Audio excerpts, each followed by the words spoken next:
muchas personas dejan el dinero ahí en efectivo y no ganan ningún interés. Entonces, si lo tienes en efectivo abajo de la cama, por ejemplo, estás ganando negativo 3% porque con la fuerza de la inflación el dinero va bajando en el valor del dinero propio.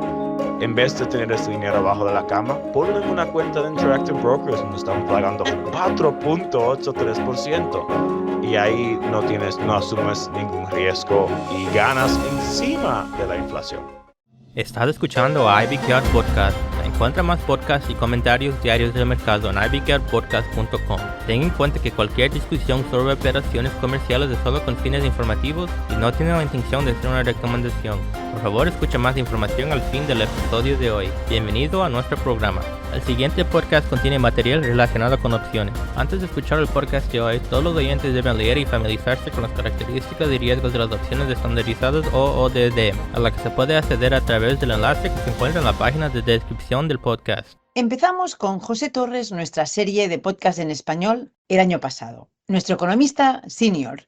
Lo que nos presentó el año pasado fue una perspectiva para las economías latinoamericanas. Este 2024 queremos empezarlo con un episodio que grabamos las últimas semanas de diciembre, pero que es una reflexión sobre las perspectivas económicas mundiales que nos depara este 2024 y que esperamos poder compartir íntegramente con ustedes con este episodio de José Torres, pero también con muchos episodios adicionales y muchos otros temas a abordar.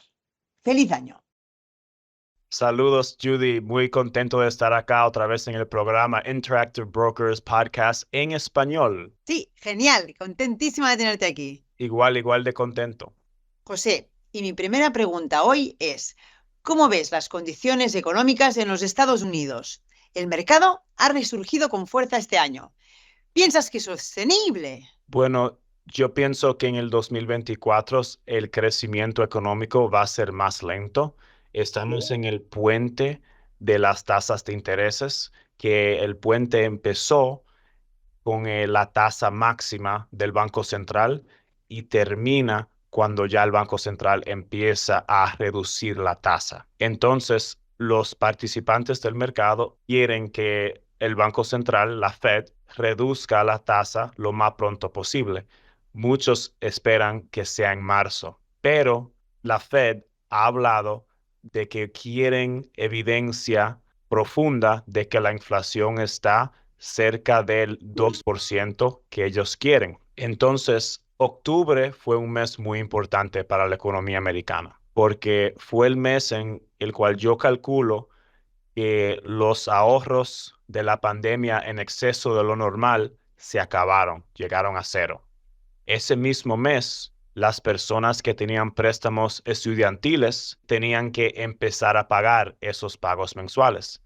Entonces, esos pagos mensuales le quitan capacidad para gastar en los servicios y en los productos, como en el entretenimiento, como los viajes, comiendo en los restaurantes, todo tipo de consumo, porque esos $500 mensual a través de muchas viviendas no está yendo al consumo, sino al servicio de la deuda. Entonces, en el tercer cuarto de este año, el crecimiento económico estaba muy fuerte, 5.2%.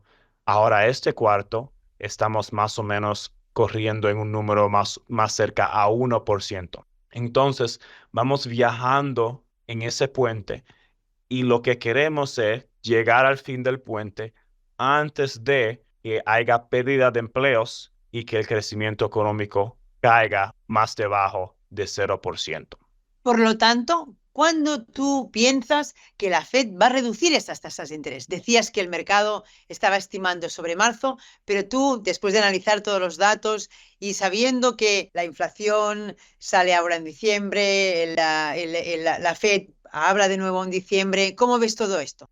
Yo pienso que va a ser en junio y el problema con las expectativas del mercado y de los participantes es que cuando ellos se ponen muy contentos y los mercados empiezan a decir, oh, en marzo es que vamos a ver la primera reducción. Ese comportamiento y esa expectativa genera presión inflacionaria ¿verdad? Porque empiezan a comprar los bonos, empiezan a comprar las acciones. Entonces, cuando los bonos bajan, eso le quita la presión a la actividad económica y permite que la inflación mueva hacia arriba. También con las acciones, cuando suben, como han surgido desde noviembre hasta hoy, las personas ven sus cuentas en Interactive Brokers, ven su 401k, su cuenta de retiro, la ven más arriba, entonces salen con más confianza para gastar. No están preocupados y eso también puede generar presión inflacionaria. También otro riesgo muy grande es que el petróleo los últimos 3 meses ha colaborado mucho con la Fed en bajar la presión inflacionaria. Hoy está alrededor de $68 y es muy cerca de el precio en cual los productores pueden ganar dinero. Entonces, si el petróleo baja más, muchos de los productores, generalmente más pequeños y medianos, van a empezar a perder dinero. Entonces, el petróleo puede subir diciembre, enero, en febrero. Y si sube el petróleo, lo que pasa es que ahora la Fed, el Banco Central, ahora tiene que esperar tal vez un mes más, 2 meses más, 3 meses más para ver esa reducción en tasas. En términos del mercado, como un cuento en la Biblia, cuando se comió mucho por 7 años y después 7 años después no había tanta comida. Los últimos 15 años hemos visto ganancias en las acciones tremenda, ¿verdad? En el 2008 el S&P 500 estaba en más o menos 700. Hoy está 4.600, ¿verdad? Muchas ganancias sobre ese tiempo. Entonces, con tasas más altas en los próximos 5 o 10 años, las ganancias para las acciones yo pienso que van a ser más reducidas y más moderadas. No va a ser el 10% anual que estamos impuestos, va a ser más como 4 a 6%. He leído también que el PER del mercado norteamericano está sobre 22 veces el Earnings Price Ratio, ¿verdad? Sí, sí, está bien alto. Incluso muchas personas están esa misma figura, pero con los 12 meses hacia adelante, con las ganancias que se esperan. Y esas ganancias que se esperan, la figura está a 19 hoy en día, pero esas ganancias que se esperan pueden estar en riesgo también porque los analistas están esperando crecimiento de ganancias por cosas como la inteligencia artificial y la producción, pero hasta ahora no hemos visto que la inteligencia artificial ha generado tanta fuerza para los ingresos. No estamos viendo eso hoy en día. Algunas compañías sí, obviamente Nvidia sabemos que está ganando mucho dinero en esa zona, pero cuando vemos las otras compañías de tecnología, no estamos viendo que las ganancias están subiendo mucho con eso. Y eso es lo que muchos de los analistas esperan. Últimamente en este tema, cuando las tasas están más altas, el ratio de precio y ganancia debe ser más reducido. No debe estar más alto comparado con la historia. Pero desde el 2021 para acá ha habido una participación de todo tipo de personas, de todo tipo de clase social, económica, integrado a los mercados. Incluso están comprando mucho de los options que ahora se expiran todos los días. Entonces, eso puede ser que contribuya a valoraciones más altas porque hay participación más amplia cuando miramos a través de la sociedad entera. Hay niños ahora de 18 años, 19 años, cargan su celular, abren su aplicación de Interactive Brokers y empiezan a comprar y a vender de todo tipo de cosas. ¿Me entienden? Están adentro de la universidad, están trabajando, están haciendo de todo. Y entonces eso es diferente. No era así hace 20 años. Claro, y por tanto eso es muy importante para los volúmenes, para las tendencias y también para que se analice bien hacia dónde va a ir los mercados. Si nos movemos ahora hacia Europa, los datos económicos que han estado llegando desde Europa muestran que está débil. ¿Piensas que la región puede evitar una recesión? ¿O cuál sería la reacción del Banco Central Europeo ante turbulencias económicas? ¿Cómo consideras que el papel de Europa va a estar jugando en esta economía mundial que estamos viendo para 2024? Bueno, Europa está en una situación mucho más inferior que los Estados Unidos hoy en día, porque yo pienso ya el tercer cuarto llegó de crecimiento económico negativo, o sea que la economía se estancó, se volvió más pequeña. Yo pienso que en ese cuarto también va a ser negativo. El mercado está esperando en el segundo cuarto del año que viene que el Banco Europeo va a empezar a reducir tasas. Lo que pasa con Europa contra los Estados Unidos es que la demografía es totalmente diferente. Las personas en promedio tienen mucho más edad, hay menos trabajadores, el sistema de impuesto es un poco más rígido hacia los negociantes y hacia las personas que quieren hacer cualquier tipo de actividad económica o negocio, algo así. Entonces, tiene una economía menos dinámica. Yo pienso que allá la recesión va a ser más profunda que aquí y creo que va a haber una recesión por allá. Y aquí en los Estados Unidos todavía estamos vamos a ver si hay recesión o no, pero en Europa la situación la veo un poco peor. Claro, no, en Estados Unidos todavía estamos con la creencia del soft landing y de la magia de la Fed. Vamos a seguir, igual que creemos en la Navidad y en el espíritu navideño, tenemos que creer en el espíritu del soft landing. Sí, sí. Nos queda la otra parte del mundo, vamos a decirlo así, que serían mercados emergentes, pero enfocándonos realmente en Asia, en la China. ¿Cómo ves el mercado? O sea, el mercado desde la perspectiva de la China, se dice que ellos han entrado en deflación. Se está hablando mucho de su situación económica también, que no sabemos si avanza o no, si podrán crecer o no. ¿Cómo desde tu perspectiva, José, cómo lo ves? Bueno, se esperaba que en el 2021, cuando había un cambio de presidente en los Estados Unidos, que las relaciones entre los Estados Unidos y China iban a mejorar. Pero fue lo opuesto. Presidente Biden le ha puesto mucha presión al Estado chino, quitándole acceso a factorías de semiconductores y de tecnología avanzada y queriendo muchos más esos recursos acá en los Estados Unidos.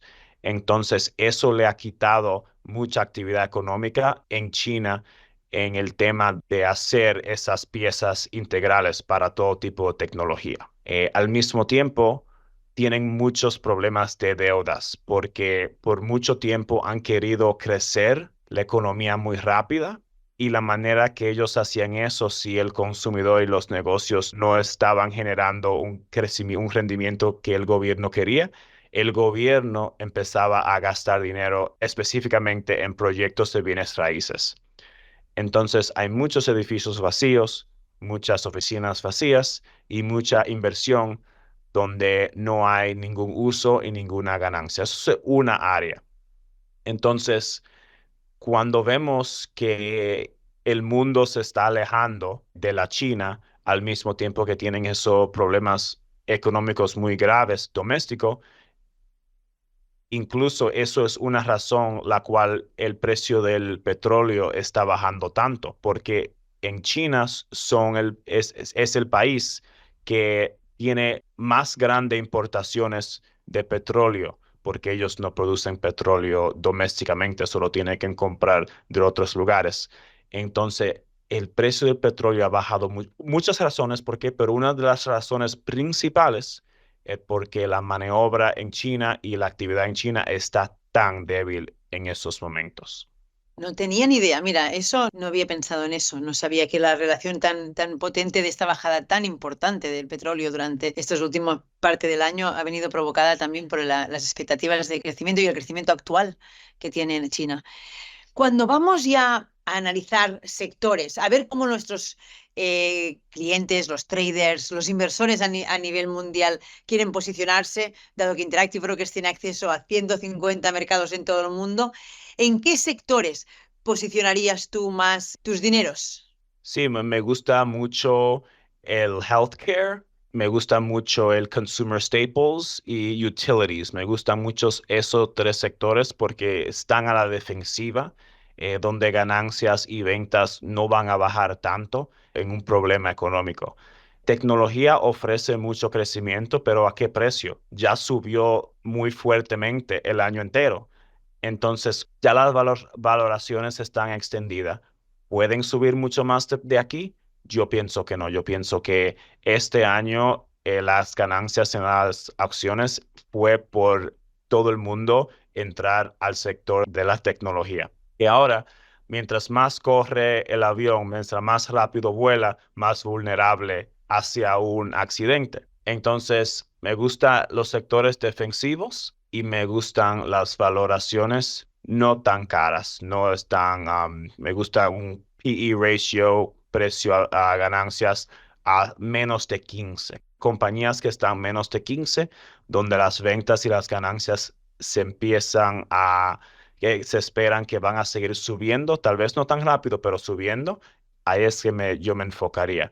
También vendiendo los options en contra de esas posiciones también tiene muy grandes lujos porque encima de las ganancias de precio, encima de los dividendos, también atrayendo ingreso extra al portfolio vía los Las options. primas. Sí, Sí, las primas, eso ayuda muchísimo porque el entrado de la posición ahora el precio se va beneficiando.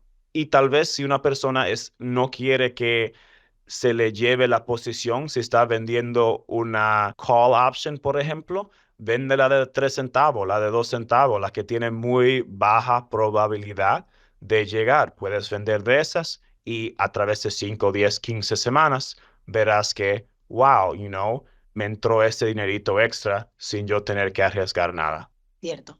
Estamos hablando de coberturas de opciones, de las acciones a través de opciones, que es una de las estrategias. Ciertamente, tendríamos que hacer en algún momento también un podcast de opciones, José? Igual en español, para también todo lo que sería estrategias de opciones para nuestros clientes. Podrían ayudar también a poder utilizar bien todas las herramientas que tenemos. Tenemos a nivel mundial, hemos analizado Estados Unidos, hemos analizado Europa, hemos analizado Asia con China principalmente, me has hablado de los sectores.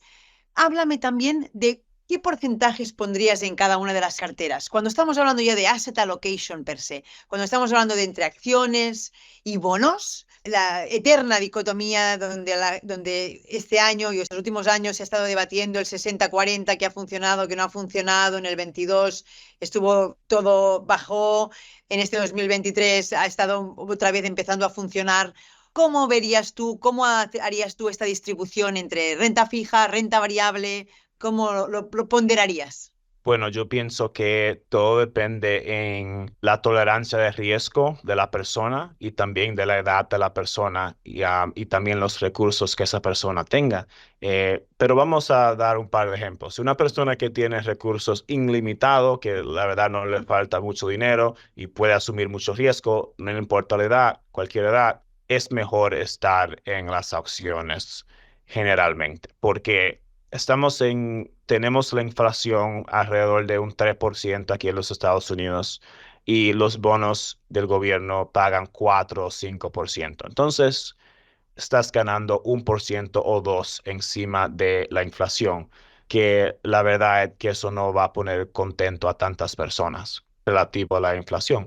Pero Claro, con las acciones puede haber ganancias, mucho más fuertes. Por ejemplo, con el ejemplo que hablamos anteriormente de una compañía que en 14 años recupera su valoración entera vía las ganancias, que sería una compañía con un PE ratio, precio a ganancias de 14. Significa que en teoría, en 14 años que pasan, esas ganancias van a equivaler más o menos la valoración de la compañía.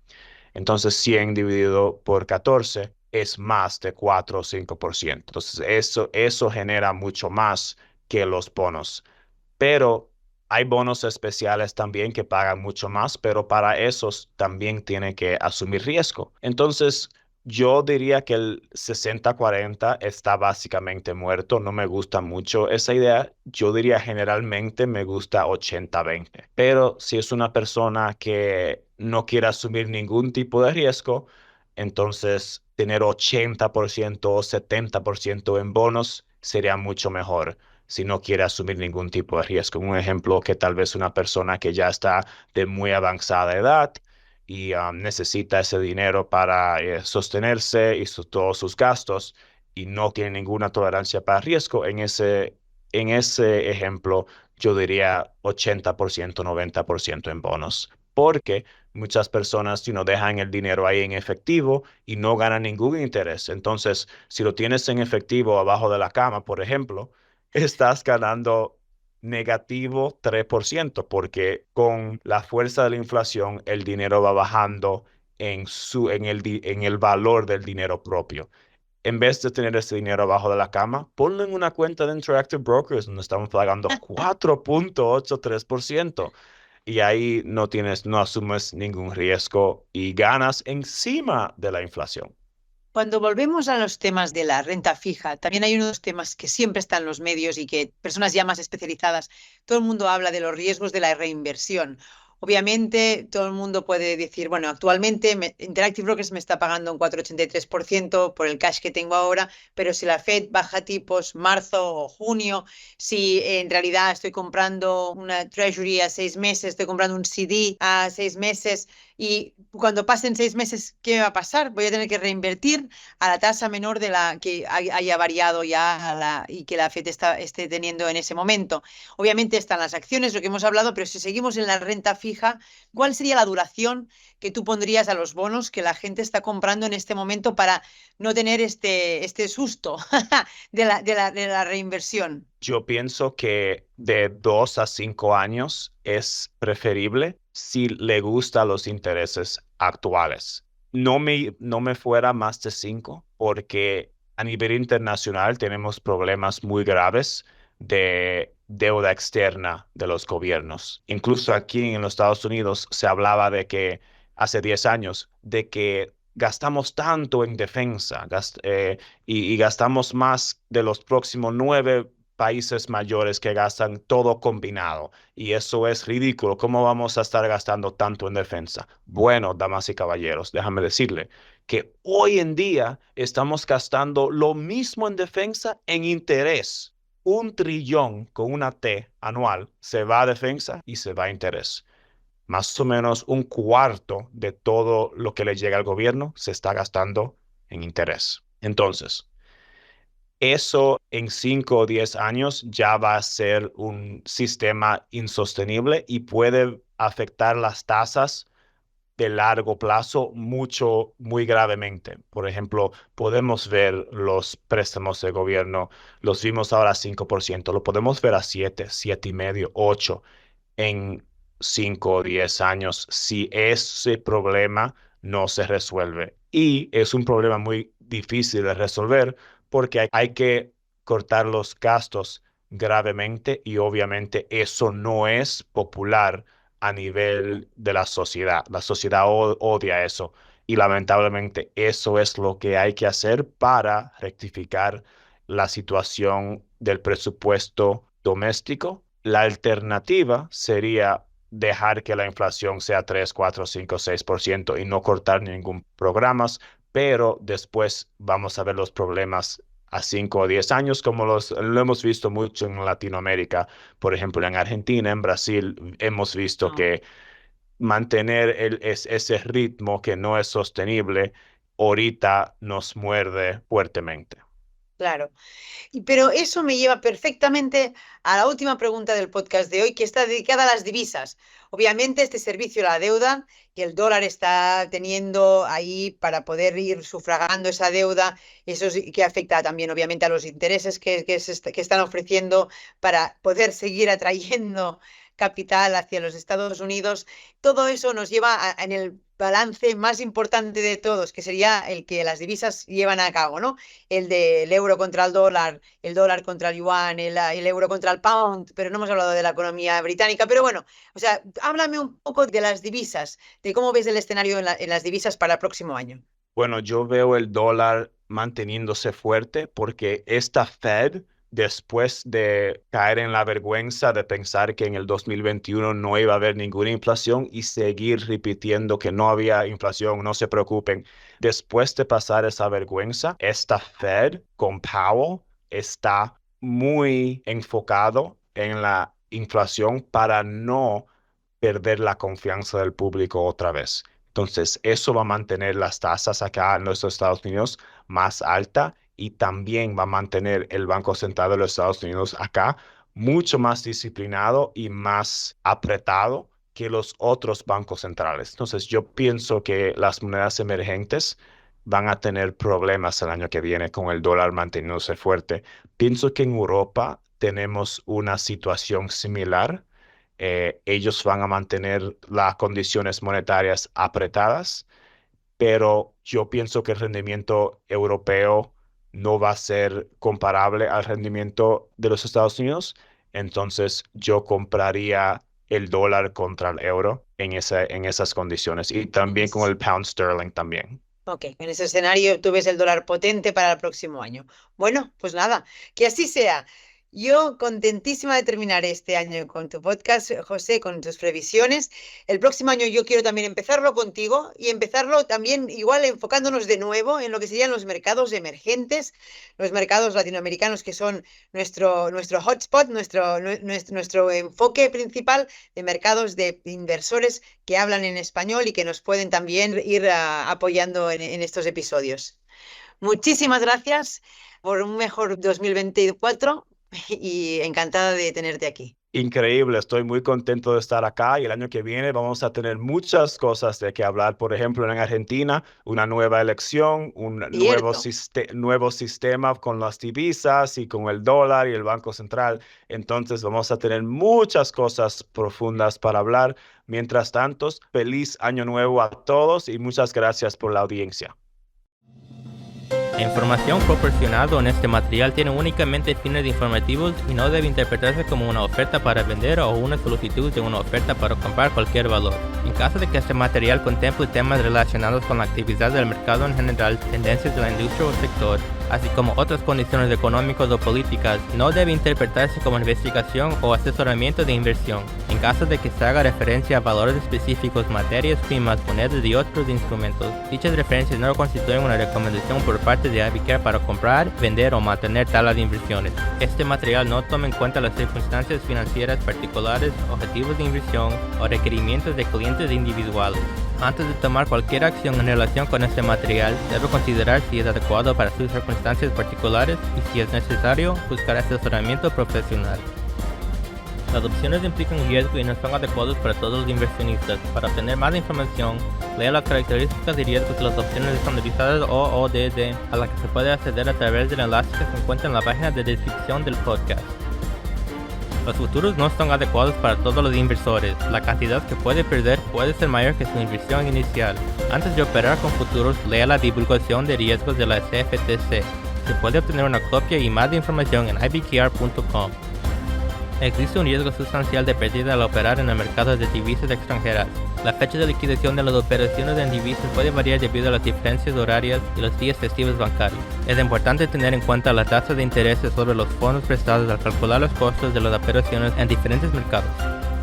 Tasas de interés solo para clientes de IBKR Pro a fecha de diciembre 5 de 2023. El interés acreedor en dólares estadounidenses se paga a la tasa establecida en los saldos superiores a $10,000 en cuentas de valores con un valor liquidativo superior a $100,000. La tasa de interés pagada en las cuentas con un valor liquidativo inferior a $100,000 es proporcional al tamaño de la cuenta.